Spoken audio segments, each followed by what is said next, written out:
Hello again, this is Doug, the 2-Minute Gardener, and it's time for another edition of a Landscape Makeover.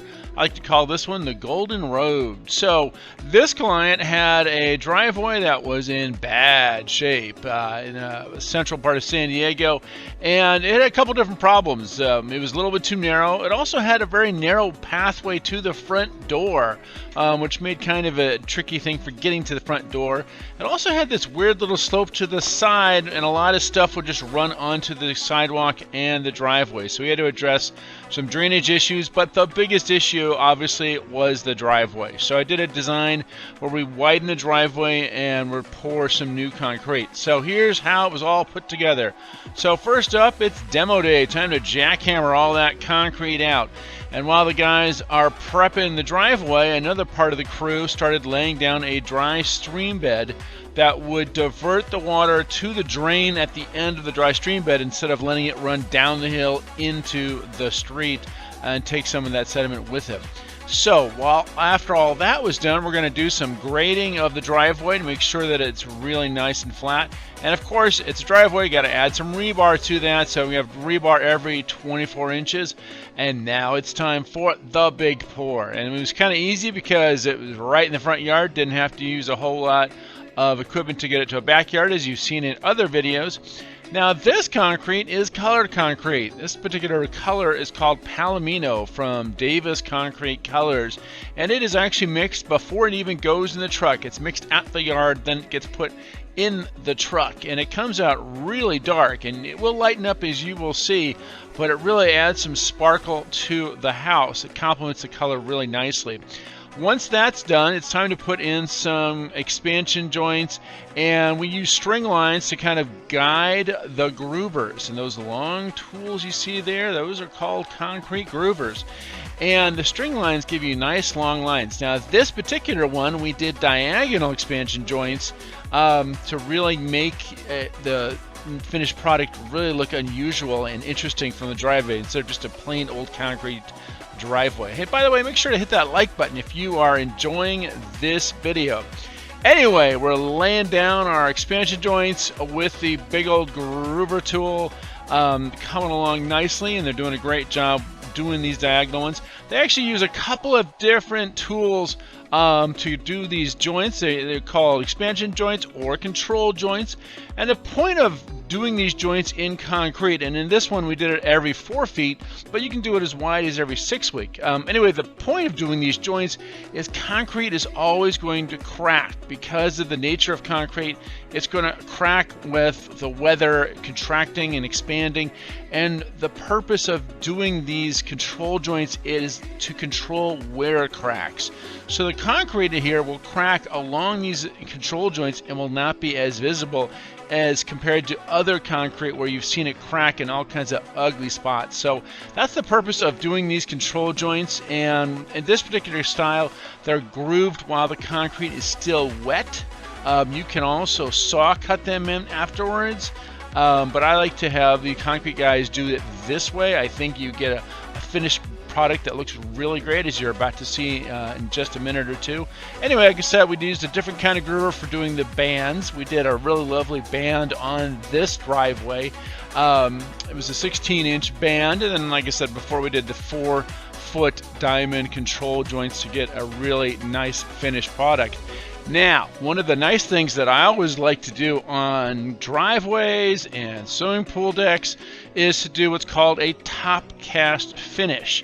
So top cast is a surface retardant that is sprayed on after the concrete has been grooved. It's done it while the concrete is still wet, and it basically gets sprayed on the concrete. It's designed to eat away at the top layer of the concrete, and you'll see the finished product in just a minute. But it's sprayed on, and then the next day they come back with a power washer and slowly remove all that surface retardant, and it kind of peels off the very, very top layer of the concrete and gives it this really neat sparkle. Now, it's really important, of course, when you're hosing off this surface retardant that you take steps to make sure it doesn't run into the storm drain, because here in California that is a big fine. So these guys actually laid down some tarps and a pump that would actually pump all this material into a drum onto the truck, so that none of it went into the storm drain and into the drain these guys have put so hard to build on the dry stream bed. So in case you're wondering, it's really important with surface retardant, you want to always pump it out. So here we go. This is what it looked like before, kind of narrow, busted, nasty looking. And here is the after. Really nice and beautiful, a little bit wider. We did widen the driveway by 6 feet. This way they could park both cars in the driveway and still have room to walk on either side to get to either the front door or the gate. The 4-foot diamond expansion joints really sparkle and pop. They really give it some nice shine.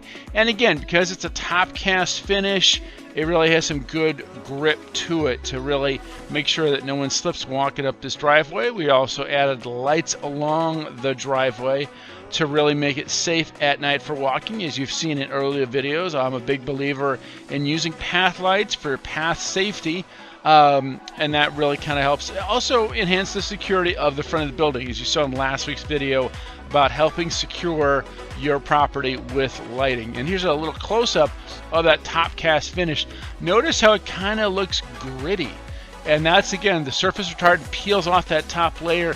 It gives it a lot of great texture. It really helps make it not slippery, especially in rainy conditions. This was a little sloping driveway, and I wanted to make sure that the client could safely go up and down that driveway if she had to park any place other than her usual spot in the garage. Anyway, so that's a top cast number 3 finish, really great. Now let's look at the other side. So again, before we just had this dirt. Now we have the dry stream bed, which redirects the runoff from the flat part of the yard into a drain, which is at the end of the dry stream bed. On the slope itself, we did something a little bit different. Now we did succulents because the client wanted no maintenance, absolutely no maintenance. So these succulents will slowly fill and cover this slope area up. But we also came up with a new product called Barkwood Mulch, something that we discovered from one of the Southern California dealers, KRC. And Barkwood Mulch is a mulch that looks like wood chips, but it's actually rock. And it is great for these kind of slopes because it does not move in heavy rains. This is a little close-up of the Barkwood Mulch. And again, this is a rock mulch that will never ever move and never need replenishing.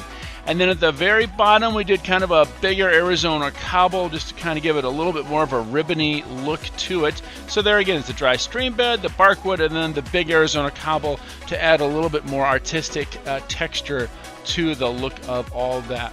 And anyway, so that's the landscape makeover we did for this front yard. I want to give a big shout out and thanks to Unique Landscaping and Cabrera Concrete for all the help they gave us on this video. And that's all the time we have for today. Hey, make sure to hit that like button and subscribe to get more of my garden videos. Until next time, this is Doug, the 2-Minute Gardener, who's saying thanks so much for watching.